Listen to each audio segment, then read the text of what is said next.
probably spent a lot of time learning how to compute these things in various mathematical or analytic ways. The primary difference of what I'm going to talk about today is how to compute them, doing it computationally rather than mathematically, and also a little bit about how to interpret what they mean.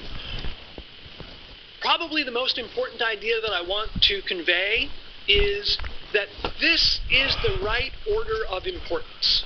If you measure something, the primary thing that I care about is the measurement that you made, the size of the effect. If that's all you tell me, that would probably be okay most of the time. Just tell me how big it is. My second question is going to be, how accurate is your measurement? Again, we're going to quantify the precision of the measurement, but I'm going to claim that this is a somewhat less important thing.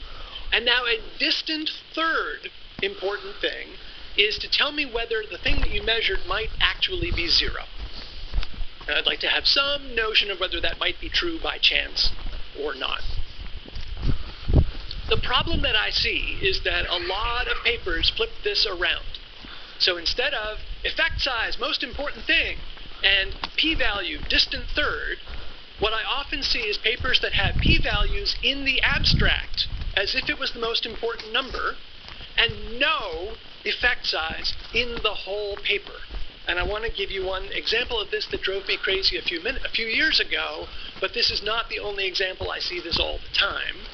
So you see things covered in newspapers, and they say, look, there's this effect size. This was an example of math anxiety in elementary school. If your teacher has more math anxiety, it turns out that the students perform less well on exams.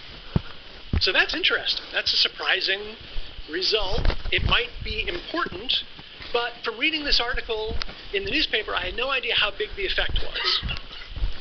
It said, in particular, it affected girls. It said for the boys, it didn't seem to matter whether the teacher was math anxious or not, but for the girls it did, at least according to the study.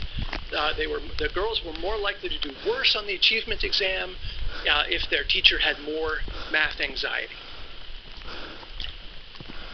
But no indication of how bad it actually is. So, all right, I went from the newspaper, I tracked down the actual article. This was in the Proceedings of the National Academy of Sciences, which is not a terrible venue. I assume it's been through peer review. I assume that one of those peer reviewers asked, how big is the effect? But I could not answer that question by reading the paper. I had to go onto the web page, get the supplementary material, go crawling through the tables, and I finally found out, okay, they had done regression analysis, they gave me the slope, they gave